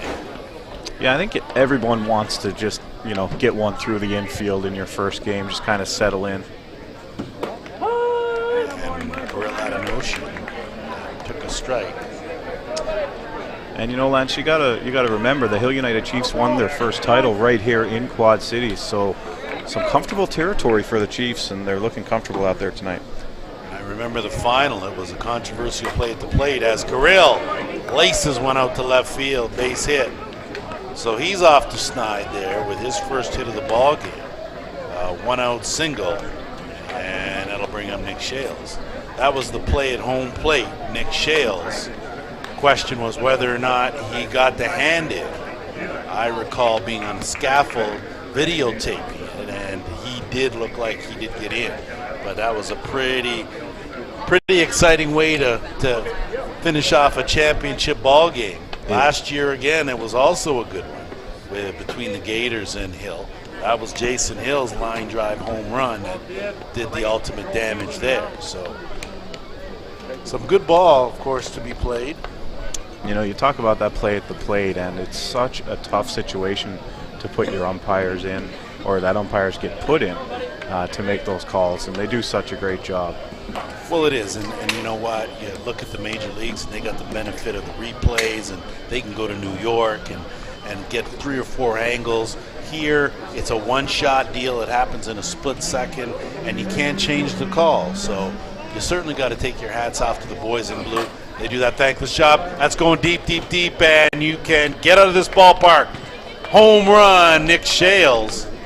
A 2-run shot, 14-0 in favor of the Chiefs.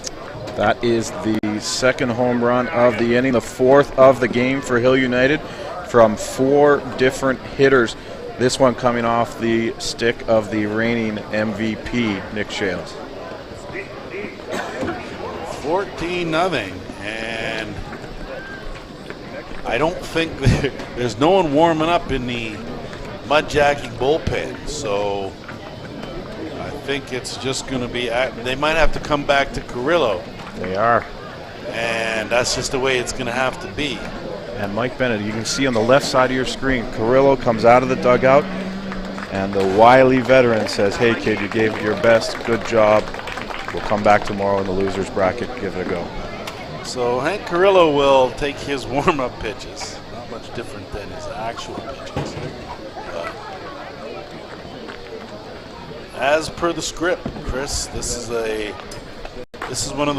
top-ranked team in the tournament, and they're very methodical about what they do, and Yeah, they Lance, set their sights on you. That's it. They've got the book on you, and they know what their game plan is, and they're going to go out there and do everything in their power to execute. and this is what should be happening here right now. It's unfortunate that from top to bottom in caliber of teams, there is such a disparity right now. But these teams will settle in, and each team that comes here this week has a different goal. For Todd's Mudjacking, I don't think they had any illusions of winning the ISC tournament, but they might have a goal to finish in the top 15 or, win 2 games or whatever it may be. So, again, like we alluded to off the start, a great experience for them. And they'll, unfortunately, maybe in a few years they'll say, yeah, we lost by a few. Maybe they won't have the exact number printed on the memory, but Hill United are doing what they're supposed to do right now.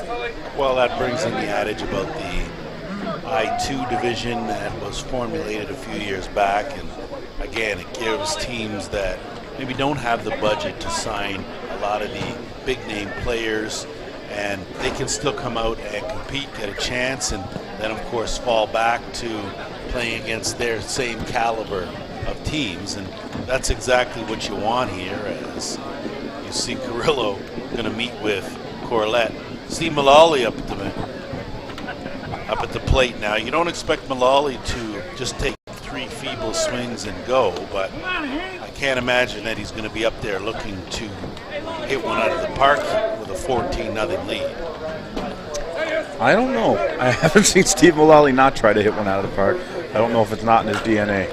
Well, you're right. That's his 3rd double that he's laced down the line. He's good at going base to base, so that's where Mullally's graciousness is going to be, the fact that that was a double and he will keep it to a single. 3 for 3, 3 runs scored so far for Mullally tonight. Oh, he does stay at first. That's very sportsmanlike of him. So Jason Hill now. It's Hill again. No bad habits. They're not going to just swing at anything. They're going to try and put the ball in play. And that's about as generous as these guys are going to get. As that pitch bounced in from Carrillo. In Jason's first 2 bats against Hank Carrillo, he walked both times, and he is well ahead in the count right now.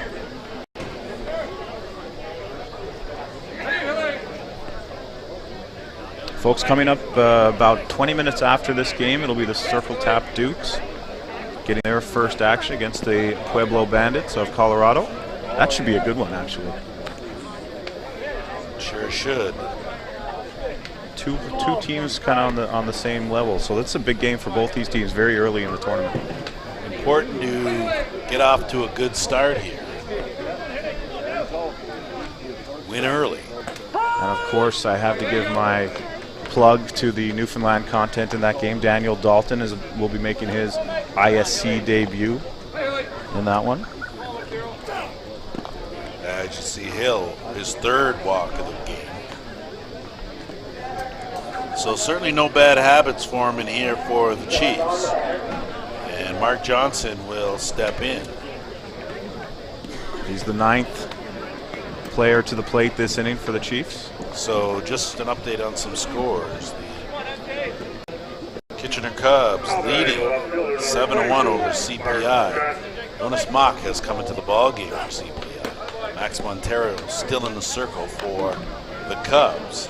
And the Ashland Mariners leading the Buzz on Appleton 2-1, and they're in the top of the 5th inning. Thank you, Mr. Joe Todd, who's got his finger on the pulse of this tournament here. Joe Todd will have the headset on next game. He'll be joining up with me, Lance. You're going to call it a day. That seems like the plan. I think that it's worthy of calling it a day. It's been quite a day for the ISC Network team here, but looks like that ball is driven out, and you can get out of this ballpark one more time.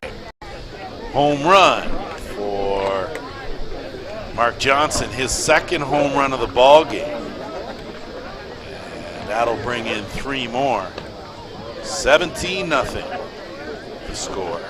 For all your team uniform and equipment needs, fastball, slow pitch, and hockey, for players and teams, make sure you visit Corbett's Source for Sports on the South Service Road in Oakville, Ontario. There's a lot of deals to be had on all kinds of equipment. Thank you to Paul Hurd and Corbett's Source for Sports for their generous sponsorship of the broadcast program.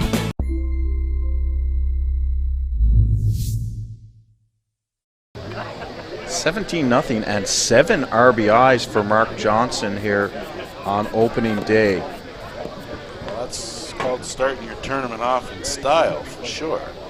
Now, it's not one of those things where you're going to get complacent, but I think that Hill might want to think about potentially hitting a ground ball here. A couple of courtesy swings maybe. Novacek up for the second time this inning. And he's up there taking a good rip. He certainly wasn't trying to just bounce that ball, keep it in between the lines. He's trying to drive that. Still only 1 out here in the Hill United half of the 5th inning. So Novacek walked and scored in this inning. Of course, came in to hit for James Todd. And it has been a long inning here. This might be one of the longest slides to 5 that we've done in quite some time. 8 runs for the Chiefs so far in this inning. We started the game, it was dusk, and now the lights have taken effect here. Hank Carrillo, hats off, as he is in the circle again. And it takes a lot to get in there. Brave, brave man. And you take your lumps as a team, and clearly Carrillo a team player. The ball is driven out to the gap, and that's going to find its way out of this ballpark. Home run for Novacek.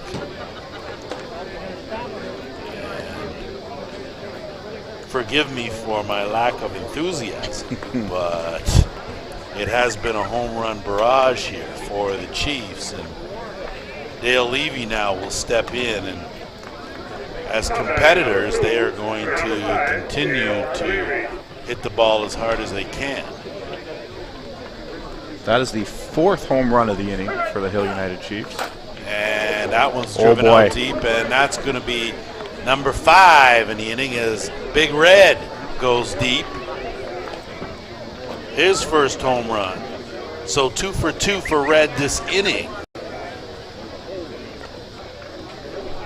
As the score now is 19-0 in favor of the Dallas Cowboys over the Washington Redskins. And I say that only because I'm a Cowboys fan. But it's... So Jason Sanford now steps in. That's S-A-N-F-O-R-D, period. And still just 1 away. So no one willing to take the tarnish on their batting average and maybe sacrifice 1 for the good of sport, as that ball is just foul, although it looked like it got an awful lot of chalk. Yeah, I mean, it's a tough situation. There's awards for batting average and RBIs and home runs, and everyone loves to get those individual accolades as much as they do winning with the team. So yeah, and there's only 1 out. You don't want to be you don't want to be the out, but you don't want to run up the score either. So. Well, judging by the way these guys are taking their rips, including Sanford, I don't think there's any real issue about running up the score. But you know what? I think anyone that's played this game at a competitive level, you have been on each side of a win or loss like this. You've taken it on the chin, and at the same time, you've been the team that's dishing it out. So everyone's been where Todd's Mudjacking is right now. And it's not necessarily a fun place to be, but at the same time, you had really sort of thrown in the towel 10 runs ago. Oh, for sure. So, you know, you got to figure that you're going through the motions here. What you really want to do is you just want to get these 2 outs here and go up and take your swings and call it a ball game.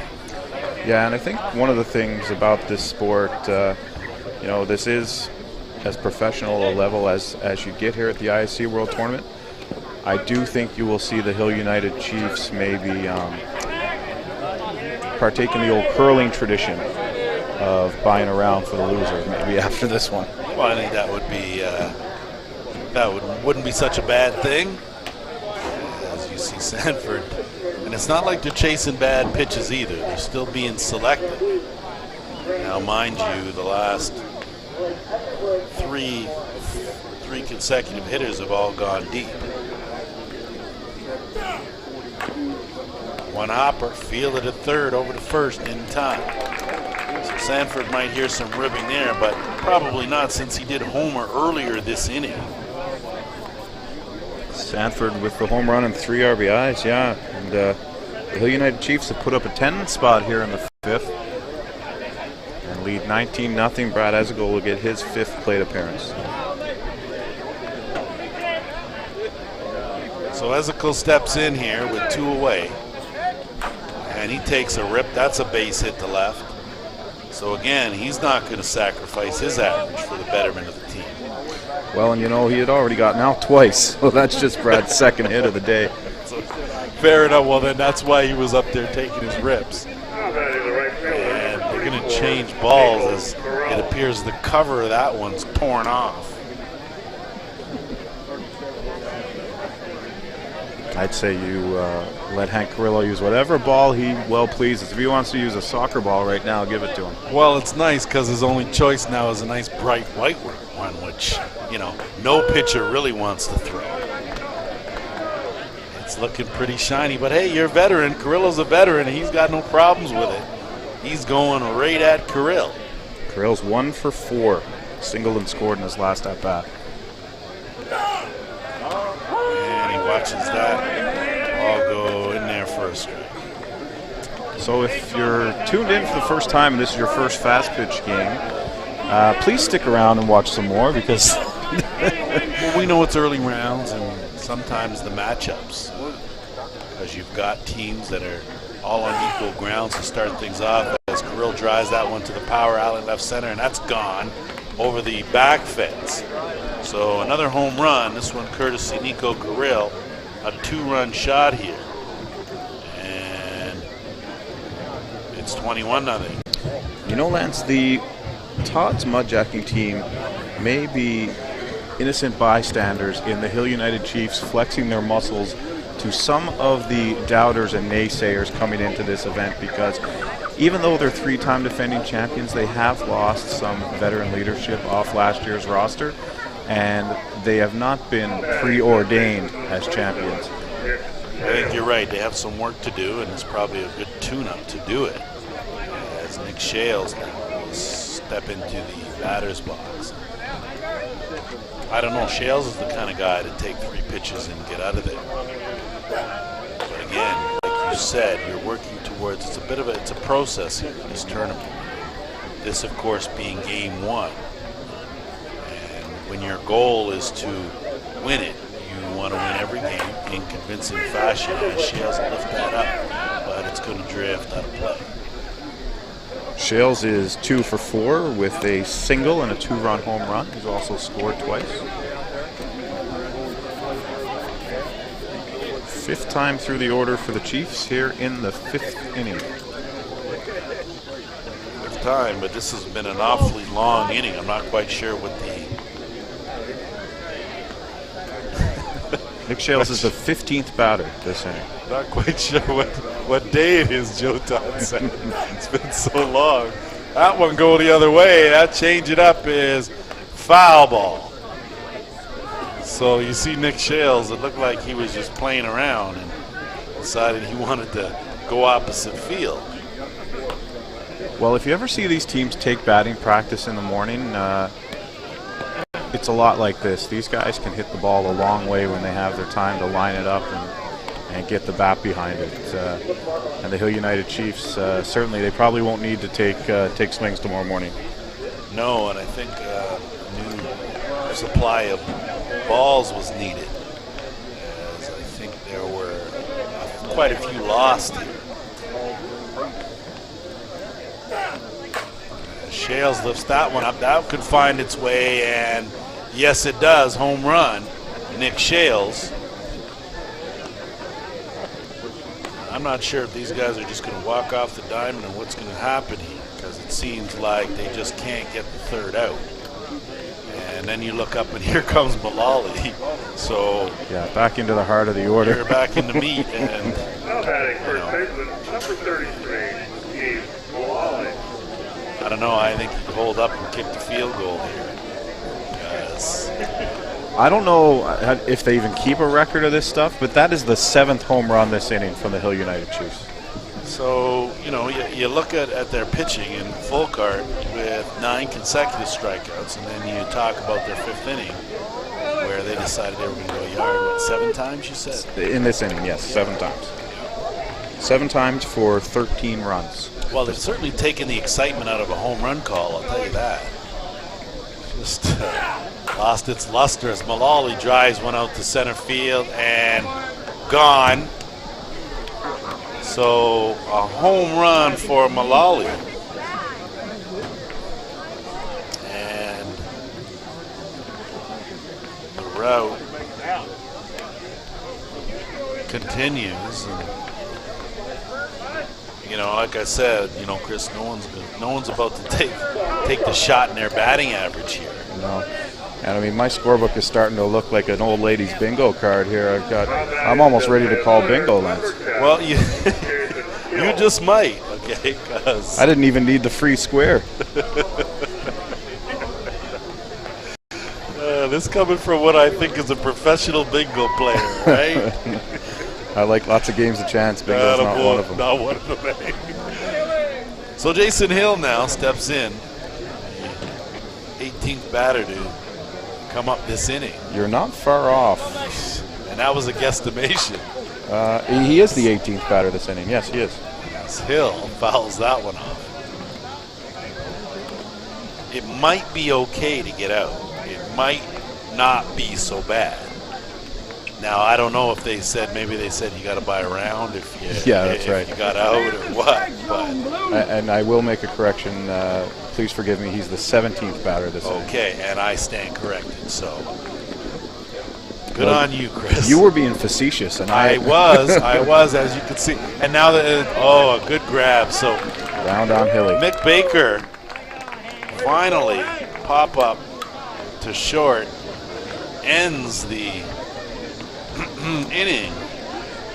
The law firm of Fireman Steinmetz Dea built its reputation on getting fair compensation for victims of serious personal injury or catastrophic claims. With a combined 90 years of experience and a fierce dedication to achieving results, Fireman lawyers have recovered millions of dollars every year for our clients. Whether you've been injured in a motor vehicle accident, a slip and fall, or as a result of any other act of negligence, when we represent you, we're committed to getting the results you deserve. With the lawyers at Fireman Steinmetz Dea, you are not alone. Contact us through firemanlawyers.com for a free consultation. No legal fees are billed until you receive your settlement. We thank Jack Fireman for his generous sponsorship of the broadcast program.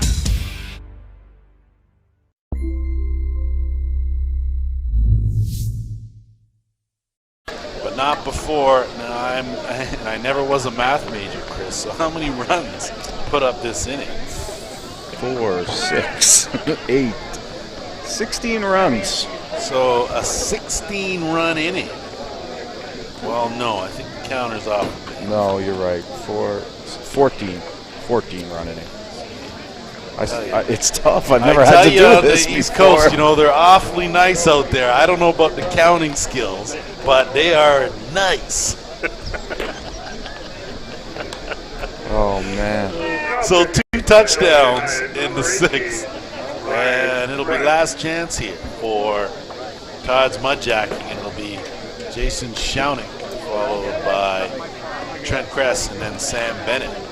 Ryan French, who went to warm up sometime last week on the right field line, will come in to close things down. Well, I think French can only warm up so much and for so long. He almost, I think, threw a ball game out there. Oh, man. This is, I've never seen anything like this, Lance. And you've got to feel for the Todds Mudjacking guys.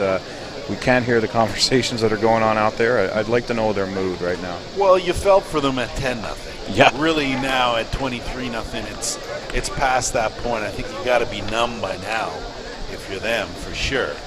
And I can't imagine the beer will taste, pretty good going down here for both teams. Yeah. One glad to get off the diamond, the other on their way, the start they were looking for if they want to do a 4-peat. I will give myself a Barry Horowitz pat on the back for predicting Jeff Novacek playing third and Nick Shales moving to short. And Joel Southam has re-entered the game at second base. Well, that was very well done on your part. No crystal ball needed, but you're absolutely right.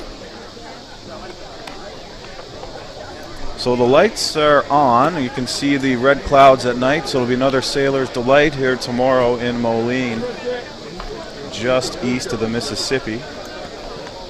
East Coast. Sailor's Delight. Right. You guys never heard that one, eh? Red sky at night is a Sailor's Delight. Live and learn, man. You live and learn. Bring it to the city guys, all right? Teach us something. Red sky at morning, sailors take warning. Okay. So Jason Schauning with his first look at Ryan French. French, of course, getting some work. Good job by the Hill United coaching staff as French bends one in there for a strike. We're getting everyone in there. I think everyone in the lineup has been involved in this ball game. With the exception of Earl Hill. Earl Hill's the only one. And I don't know that he's actually here. I'm surprised that he wouldn't have gotten a swing in that last inning. So Schauning's gone. He struck out for the second time in this ball game. Just 2 balls put in play by Todd's Mudjacking here in this ball game. And it'll be Trent Kress. Coming into this tournament, I was looking at the prawn lists, and I was wondering how Jason Hill didn't find himself as an all-world player somewhere along the way. Well, maybe it's because in a 23-0 game, Jason has gone 1 for 2.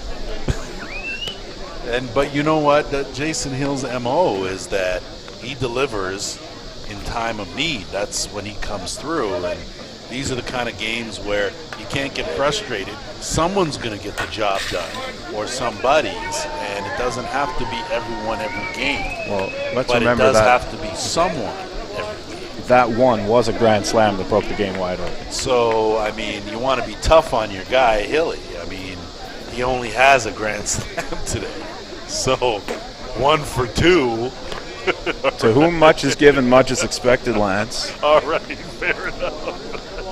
So Jason Hill, your grand slam, okay. That qualifies. He's qualified. Batting 500 is not all world. No. You're a tough individual, sir. You are. Jason Hill, you haven't done enough. Okay? 23-0 in the 5th. How far behind schedule are we now? Next game scheduled for 8:30, so we're actually not far off schedule after all that.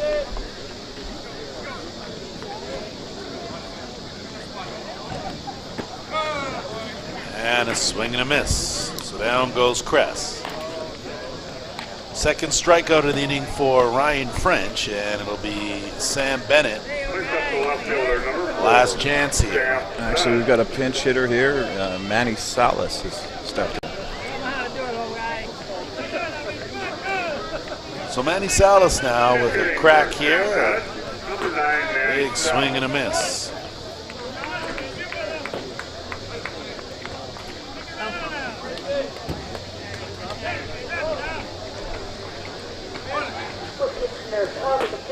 And a nibble from French.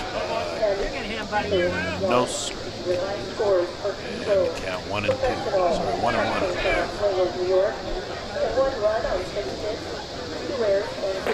And a swing and a miss. 1 ball, 2 strikes. So French a strike away from closing the door here and wrapping this one up for the Hill United Chiefs. And there it is. So again, striking out the side was Ryan French, and that will do it as the Hill United Chiefs with a convincing and resounding 23-0 win over Todd's Mudjacking. And just a few words, Chris, on the impressive display put on here by the 3-time defending champs. You start with their pitching, 9 strikeouts for Adam Folkert, 3 for Ryan French, 1 for Migliavacchi in the inning he worked, and well, you don't need to say much about the 23 runs they put up. A statement from the Hill United Chiefs, and we'll see them Monday night against the Kegel Black Knights here on the ISC Network. So I want to thank you for joining us here on the ISC Network. Lance Wynn, Chris Abbott, stick around. More fastball to come from the Green Valley Sports Complex in Moline, Illinois. Back here shortly.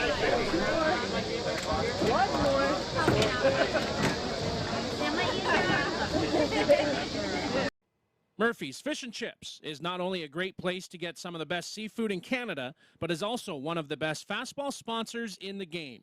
Voted Nova Scotia's best fish and chips by Eastlink TV, Murphy's is a family institution since 1996 and a proud fastball sponsor of many Canadian and ISC championship teams. Open 7 days a week. Come join us for our famous English-style fish and chips or any of our daily specials. Murphy's is located at 88 Esplanade in Truro, Nova Scotia. We thank Dave T. Anderson and Murphy's Fish and Chips for their commitment to fastball and the broadcast program.